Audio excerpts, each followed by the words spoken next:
if they're starting a business or they're going into something and they're like, when's it going to be my day? Or when's it going to be my turn? What would you say to them? Soon. Very soon. Yeah.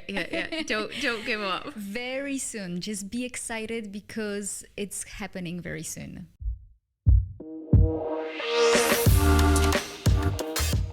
Welcome to the show, Riya. It's great to have you here. And I'd love to say you've flown in for this episode, but that's not technically true. Tell me what brought you to Dubai. Well, you were one of the main reasons. I was so excited when we found out that I'm having this interview, and it gave us like this catapult to be even more excited. So I came here because I have a closed event where I'm doing a lecture. Yeah. I also have my clients here who booked the day with me, and I'm also doing the solo skydiving course. Oh, I love it. So we've got personal and we've got professional things that are happening over the next week. Why don't you tell everyone what it is that you do? I am an artist, saying in the most general way. Mm-hmm. And as an artist, I'm a speaker, I'm a singer, and I guide people through different areas, showing my perspective, which is pretty unusual and pretty not common, let's call it that way. So how do people know they need you, or how do they know they need an artist, or, how do they find you? Maybe start with a little bit about that. So my favorite way is using my voice. It's like I'm expressing that way, and I'm sharing everything that is deep inside of me as my wisdom, as my experience that I gathered through the years. And I think the best way is just to listen. And if you feel like, I want to know who that is, you're welcomed. I don't feel like people need me. I feel more as the world needs change, and the world is changing, and I am one of the people who is making that change with my power, with my willingness, with my clarity.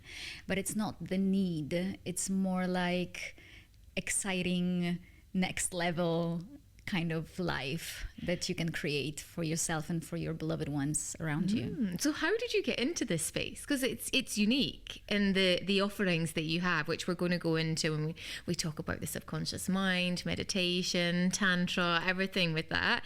How did you get into this? I was always super curious child, and I was fascinated with Albert Einstein through my father because he loved him.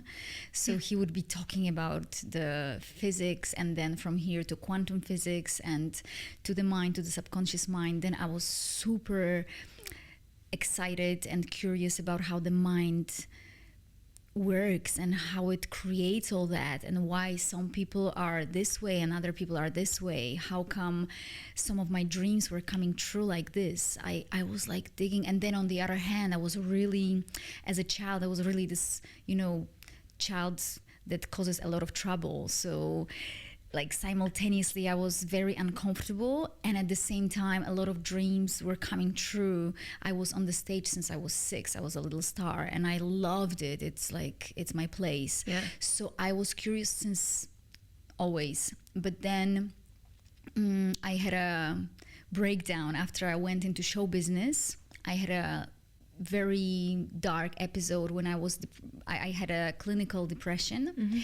And from there I started to go deeper into spirituality and into self-development, more into subconscious mind. How did I created it? So I healed depression without any medicine, without any pills, which was pretty spectacular and really hard at that time, but it was worth it because it gave me power that no words can describe now. And from there, it's almost like in this dark episode, I start creating abundance. I start creating, like from nothingness, I start creating miracles, which was every breath that I was taking. So it was quite a journey. And then I started teaching Tantra. I started teaching meditation and sharing my story. And from there was the coronavirus pandemic. So this is when the viral came out. And the viral was kind of threshold for me because I couldn't travel anymore to teach people. and I went online. And as I went online, then I met a lot of people online also who really inspired me. And I got a mentor. I got into more of learning what abundance is. How did I create again? Like this viral that I created in the middle of pandemic was crazy. It was insane. And I was studying it. Like, how did I create it? Like, I couldn't understand it, but I knew I did it. But how?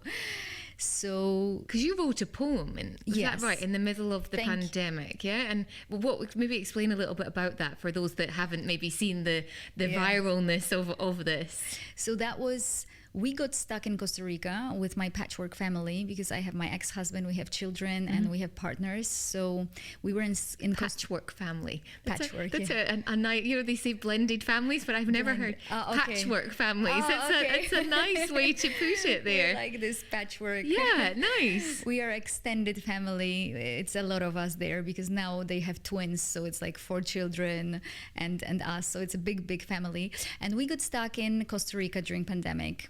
And as I said, like we had the whole plan to travel again, to do the workshops, but we couldn't. Everything was canceled. Yeah.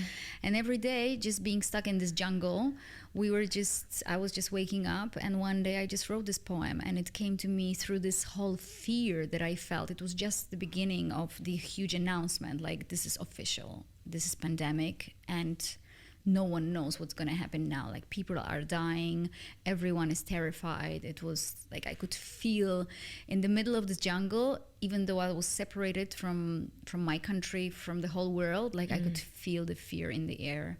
And I remember realizing that it must be happening for something. Like there must be something bigger behind it. It's like, it's not that there is a guy who created a war or something. It's pandemic, it's nature that moved the whole planet, you know, it stopped the whole planet.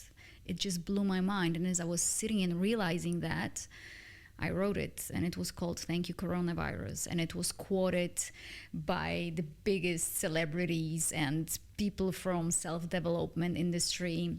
It was translated into dozens of languages. It was quoted in news in Australia, in China. It was insane. And then I got awarded by so many rewards in the festivals and so forth. Like it was insane. I created so much abundance in the middle of the biggest crisis since Second World War.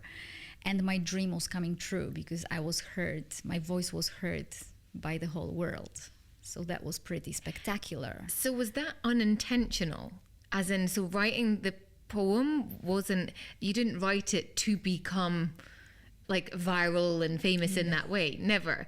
But ultimately your goal was to be heard, but you just didn't know what medium it would be through. Is that right in thinking that? Exactly. And I think this is one of the teachings that I'm sharing with people. It's like, if you have a dream, if you have a plan, if you know what makes you the best version of yourself, what you love doing the most. So in my case, it's like you being on a stage and using my voice, and I wanted to be heard. I wanted to be listened to, and I wanted to nurture people with my voice. So I just kept using the voice. I kept using it. So I was putting in my Instagram and my Facebook, I was putting little pieces and pieces and pieces, and you don't know when it happens. I didn't plan, okay, maybe this one, maybe this one. Today will be the day. So it was just like, I'm gonna have fun just posting these posts. Like I always loved writing. I always loved using this voice. So I was like, I'm just gonna keep speaking. And then one day, out of nowhere, like in the least expected way, it just goes insane, and your dream comes true out of nowhere completely. And I think you say out of nowhere, but in actual fact, there had been all the hard work of you consistently putting it in, because people often say, oh, wow, you know, she's just come from nowhere. And you're like, well, actually, no. They say it takes 10 years to become an overnight success. And I think what you know, as much as you're saying it came from nowhere because you didn't plan that I'm going to write this and do this, but everything came from all the hard work that you're putting in, which I think for those listening and watching, if they're starting a business or they're going into something and they're like, when's it going to be my day? Or when's it going to be my turn? What would you say to them? Soon. Very soon. Yeah. Don't give up. Very soon. Just be excited because it's happening very soon. Yeah. Like, as I look even on these 10 years, it's like it happened soon, really. Everything that I went through, I did my best to put as much of my heart, as much of my faith, as much of my clarity where I'm going as possible. And even if from here it looks like, oh my God, 10 years. And after 5 years, you could say like, oh, it's been 5 years, so long. Like from here, it looks like it was soon. Yeah, that is true when you're looking at it in the other perspective. So you just keep enjoying. Like the thing is, how do you fill this, I call it the gap. Like the gap between the moment when you decide this is what I'm doing and this is where the seed is planted already and it's happening already. As I always say it, after you thought about it, it's already planted. It's done. Okay. So from here, as you put the seed in the pot, it's like it looks like it's not happening, but the seed is really doing its best to, you know, explode inside, grow, then sprout inside with its roots and then go up, you know. And by the time you see the effect, like there was so much happening in this pot that you didn't see. So it's like from this moment you have to know it's happening, and then until the moment you actually see it, it's like it's a gap. You think nothing is happening, but it is actually happening. So what do I do that I don't get crazy, you know? So this is where you have to have fun.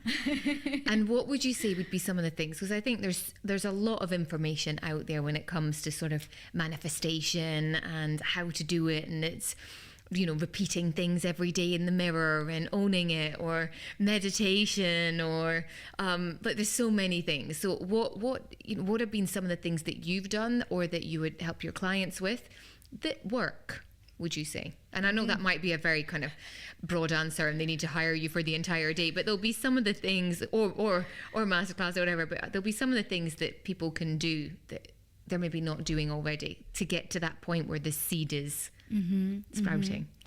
Once we put the seed, as I said, like even if you were lying on the couch and just doing nothing, like it's happening. Like literally, you don't have to do anything. And the thing is that people start overthinking or overdoing or just guessing that maybe I did something wrong, maybe it should be sooner, maybe, you know, whatever the stories are. So they start reacting to what they think is not happening whilst it's happening. So it's almost like you put the seed and then you put your hand inside and you start, you know, messing inside and checking the seed, checking the soil, you know, whilst it's happening. So it's almost like you're stopping the process because of your overthinking or overguessing what is happening that you don't see it yet.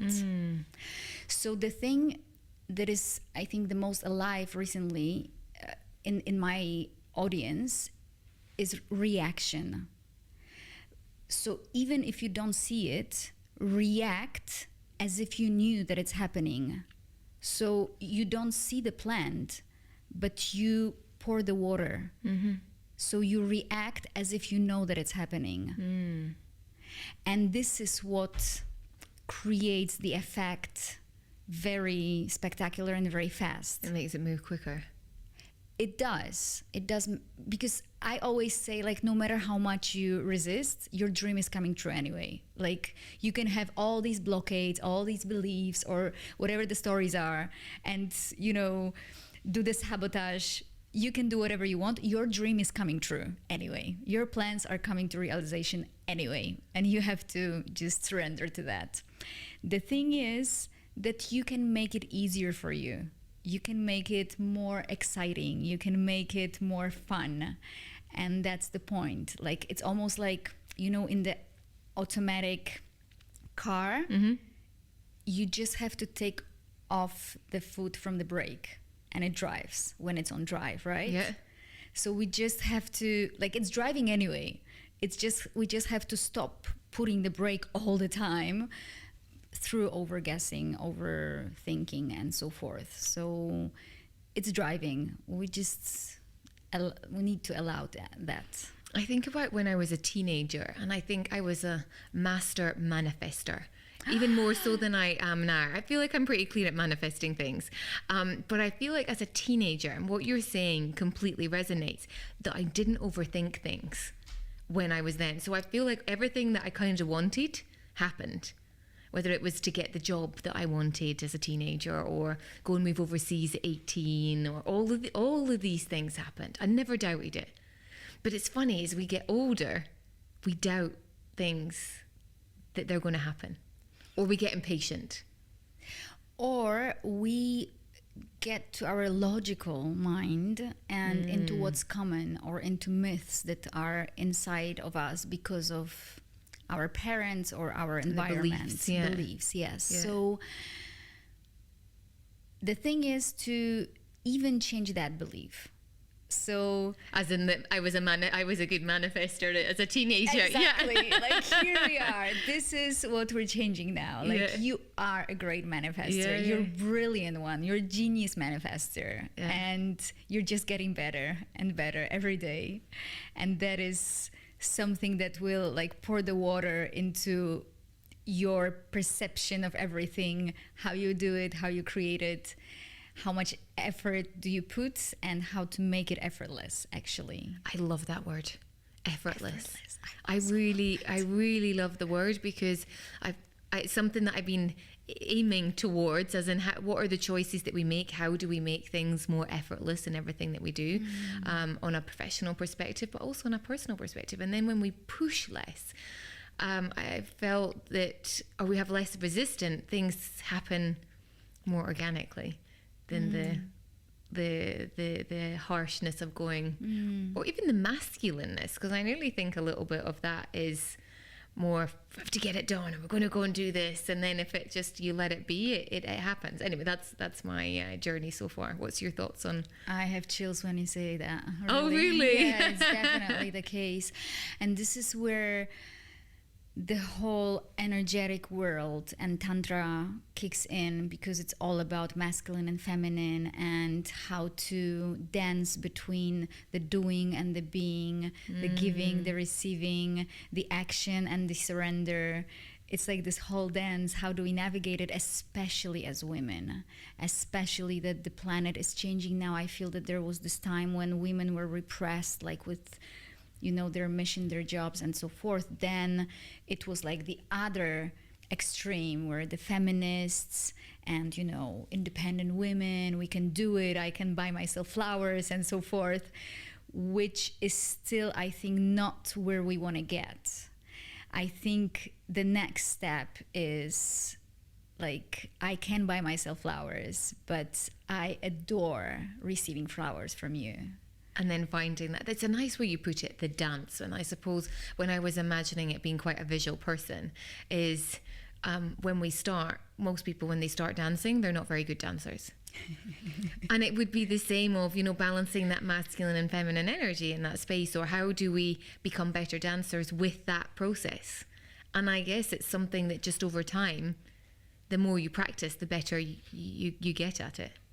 That's first thing. So the training, and realizing, like, as you're training, you're actually doing it already. Yeah. And the second thing is also being aware that, for example, tango is the best example, the dance. So in tango, or in any other dance, actually, when there is man and woman, it's always the man who's guiding, who's leading, and she surrenders. She's just being sensual and very surrendered and very in trust, and she just follows him. And as you look at also all these intuitive dances, there is very famous dance that is called Zouk just now, and it's all about intuitional dance, where the man is just holding her. Like, I'm gonna send you some links. You're gonna, oh wow, okay. You're just gonna pass out. Really, it's incredible. Just from watching it, it's like, oh my God, I want that. It's literally like the woman is just like following the energy, and the man is holding her and guiding her and leading her and shaping her, and she's like the water in his hands, and it's just incredible. It's so beautiful to watch, and I think it's the essence of this dance. It's like, how do we hold ourselves with the intention and remember that we are in the co-creation of that, and that it happens not only in relationships but also internally inside of us. So again, like how much do we are like surrendering and so forth, and how much do we do this action and push, and when do we push the gas, and when do we push the brake, and when do we just sit comfortably and lean back. It's all the whole science around that. Because it's one of the things that I think a lot of my clients say to me is that they find the sitting back, you know, especially as a business owner, or if they're starting out, and I've been very guilty of it, when I can't sit down and relax, like I've got to be doing something, and things have got, you know, you've got to keep going. And many years ago, as I've got better at it, but I'd be like, you know, I don't need to sleep, and I can keep going, and that's not true. And now I've got a much better balance of, no, I know what sleep I need. I know what I like. I'm quite happy to say no to things if it's a nighttime event. And, you know, that dance, what did you call it? Zoga? It's called Zog. So Zog. It's like ZOUK. Ah, okay. So maybe I'm in more of that space, but it takes time, because for so long I felt guilty. It is, and this is where also I am so grateful that I started with meditation, because what meditation does, it helps you to relax. So like you literally condition your body that there is a balance between like this, you know, doing, which is in action, which is more tense, and then relax, because we don't have balance here. And then when we relax, when we lean back, this is normally when the magic happens. Yeah. Meditation. Let's talk about that, because I think a lot of people find it hard. They find it hard to find time. But that's one of the things people have said to me. It's hard to find time, or it's hard to do. How would you introduce someone to meditation, and what are some of your tips on that? I saw this meme recently. I think it was about Beyoncé, and it said, if Beyoncé has time to meditate, everyone can have time to meditate. I'm not sure if it was about her, but for sure it was about someone who is really probably very, very busy. The thing is that there is so many theories and ideas about meditation that we get lost in. Can we do it? How we do it? What is the right way? And so forth. So I love the explanation of it, that it's like, for me, meditation can be, of course, I can sit on the floor and just close my eyes and concentrate on my breath. But also, like, I can meditate while I'm talking to you, which means I'm super present. Like, I'm not distracted. I don't have tons of things when you're speaking to me. I'm just like 100% focused and concentrated on you, and present and in total awareness. And this can be meditation. Driving the car can be a meditation. So I think it started with like calming your mind, but ultimately it's like, how can we focus our energy? Because this is also what manifestation is all about. It's the focused energy that creates things. It's like when you look at the lamp, when there is this strong light from one place, it creates so much light. When you put the Christmas lights, it's like tons of things, but it's all spread. It doesn't give you the effect of this one, of like, you know? So you will create with this unfocused energy anyway, with this unfocused, you know, attention, but it has a much better result if you just focus that. So for me, meditation is, it can be anything. It's just bringing awareness, like bringing your totality into whatever you're doing, into when you're eating, into when you're speaking to someone, into when you're walking in the woods and experiencing nature, into your sexual life, into your love life. It's bringing awareness, presence, care, and the fullness of who you are into where you're coming. So I would call it that way, and we can all do that. It's just a practice. It's almost like, how do I handle 20 kilos of the, how do you call it in English? The thing that you dumbbells. How? Dumbbells. Yeah. Okay, so how do I do it? Like, you don't do it the first day. You practice every day, and you start from 1 kilo, right? And then you get to 20. So it's exactly the same thing.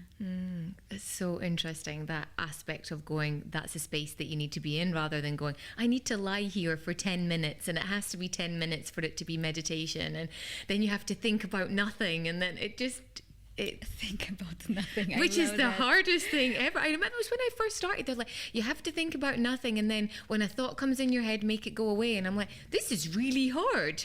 It's the pink elephant. Like, don't think about pink elephant now. It's exactly the same don't think thing. about anything. Thoughts are all coming in. And another thing is that the meditation practice of like being in stillness, it's typical masculine practice. It's typical, like you can look at Buddha. It's Buddha that is sitting there, not a woman. So it's like, of course we have masculine energy inside, so it's good to practice that, but it's not so natural for women. This is why dancing is so incredible as a meditation, or other more artistic things to move the energy and to bring awareness here.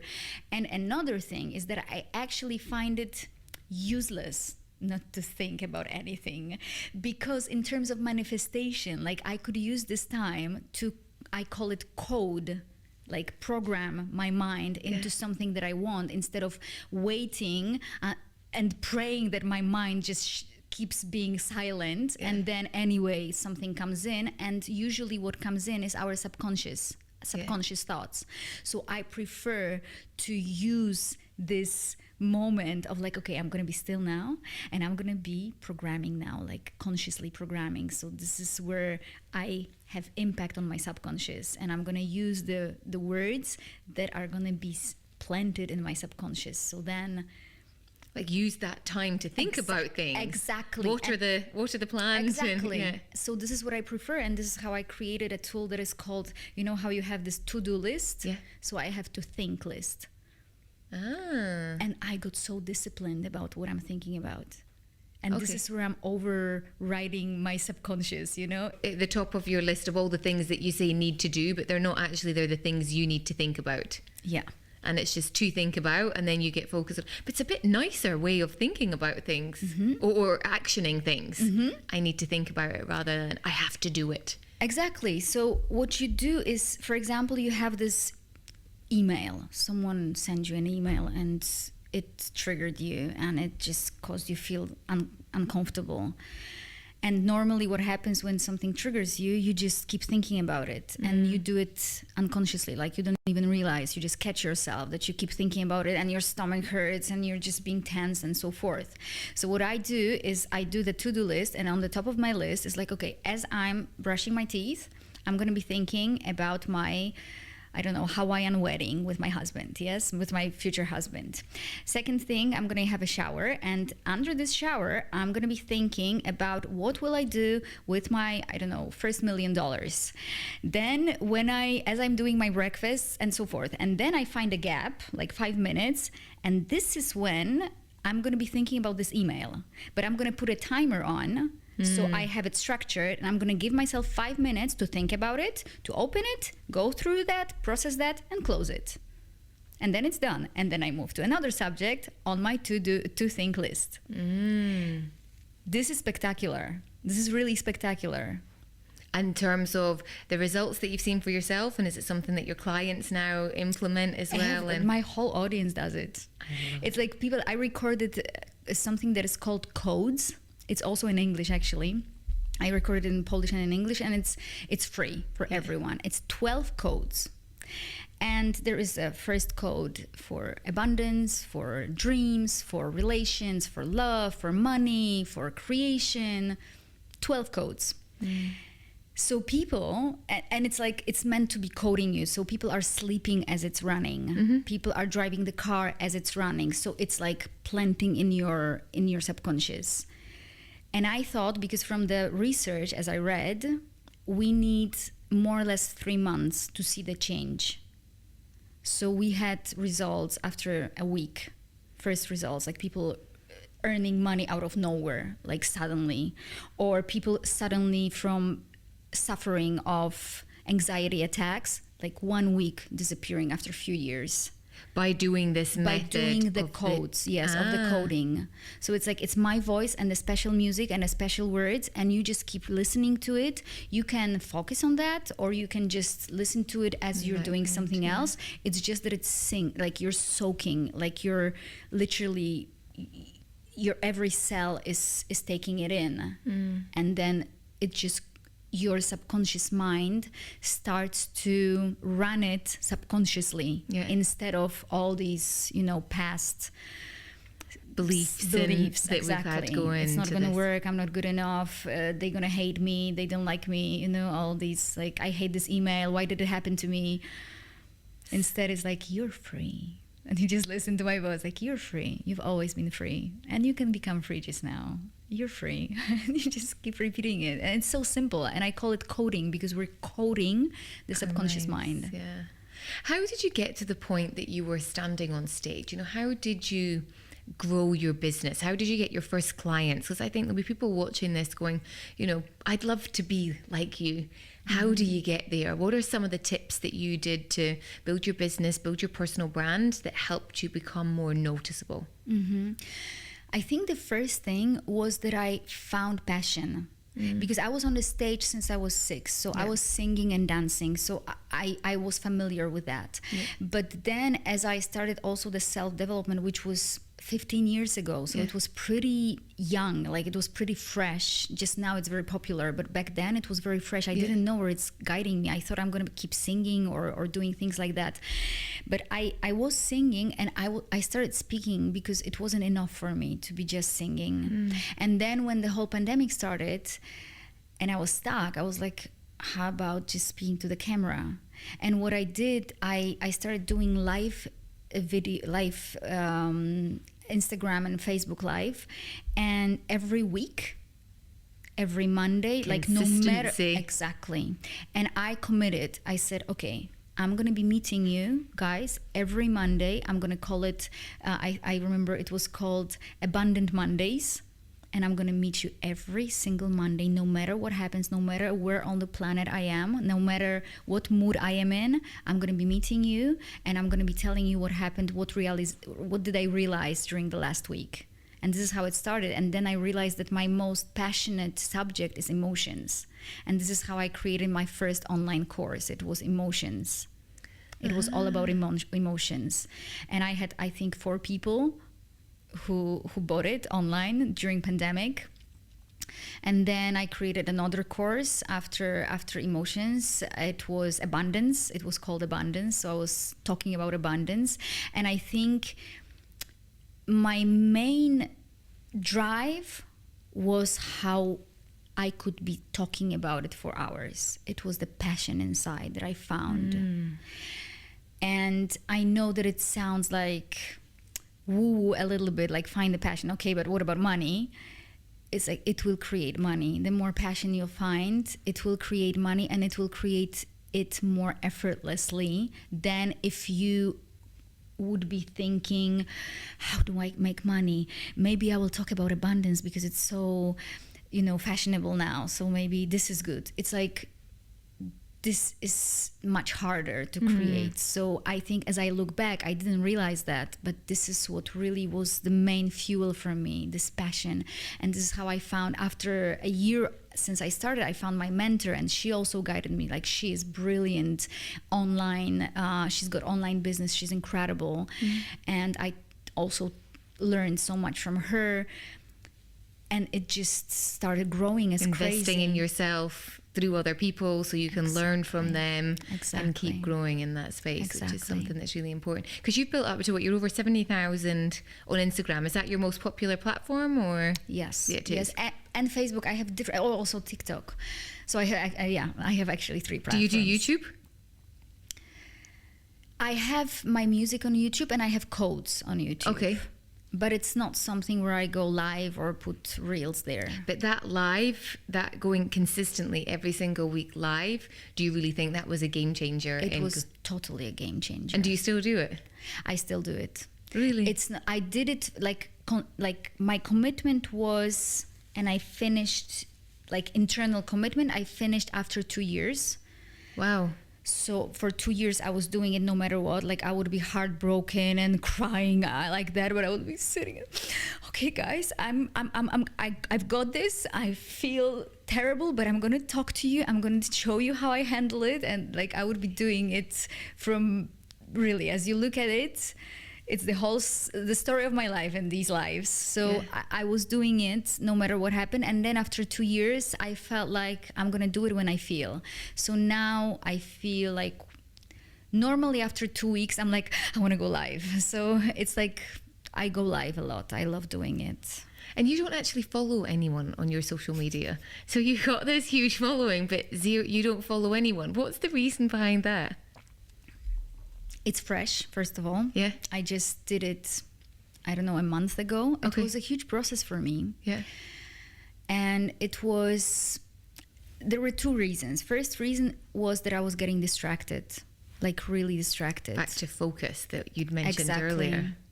So it was my inner, like it was nothing personal, because I love I love social media. I love the content there, and I loved the people that I followed. But I felt like the quality of what I'm sharing can be so much better if I really focus on just digging inside and taking the juice of the juices from my wisdom and my experience and from my, as I said, focused energy, where I can create the best of the best for my audience. And I realized that as I'm getting distracted, it just gives a very good quality still, but it can be so much better. So I did a test, and it works. Like I am so much better. Like the last month was spectacular in all areas. And another thing was, I had like probably, I don't know, 600 people that I was following. And if I'm honest, like my heart knows. So it's like I want to remember about people because I remember about them, not because Instagram showed me them.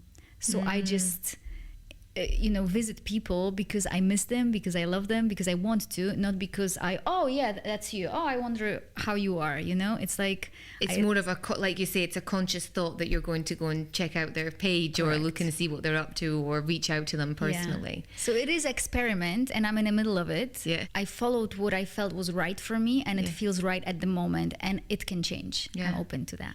That's good. What are a couple of myths as we round up that you'd like to debunk, that, in your industry, that you hear people say or you see on social media and you're like, that's just not true? Well, the most incredible thing from the perspective of manifestation, like whatever you believe, it is so. So if you believe in things that you don't like, just stop it. Just stop believing them, because this is what will take away their power. So one of the beliefs that I don't believe is that we have beliefs that are stopping us. We don't have to have these beliefs, only from decision. It sounds crazy, but this is exactly how it is.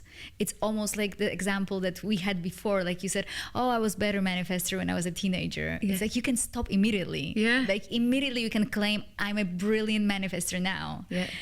And that's all, and just keep coding that.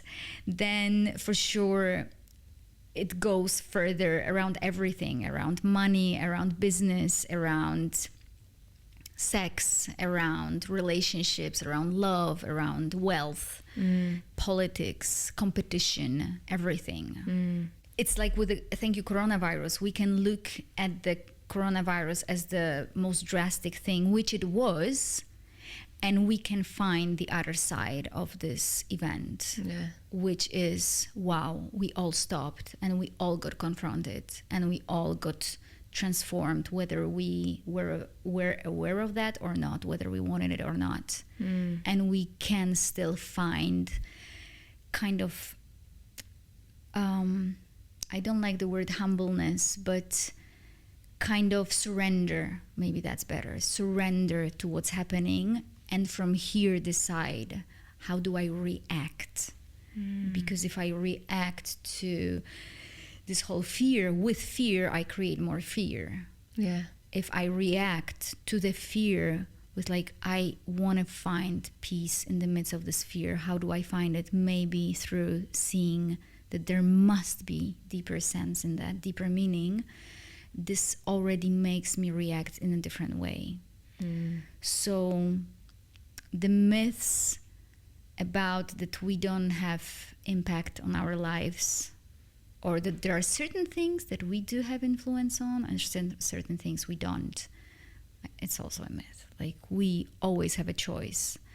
And I could go deeper to that, but it's another myth. Like, we always have a choice, and so forth. I could speak to you forever. It's so easy, and there's so much. Let's wrap up on what's next for you. What's coming? Because I know you talked about global expansion, and I thought it was quite interesting, the aspect of a lot of your social media platforms are all in Polish, and you want to be international. So maybe just share a little bit on what's next for you, and then how can people find out about you?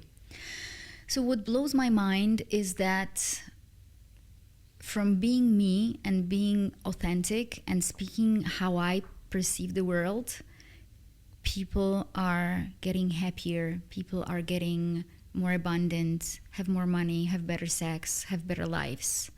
And it blows my mind because at the beginning, when it was 7 people, it was like, oh, okay, it's 7 people. But when it's, hundreds and thousands of people, it's like, okay, I really have an impact. Like, this voice really makes a difference. Yeah.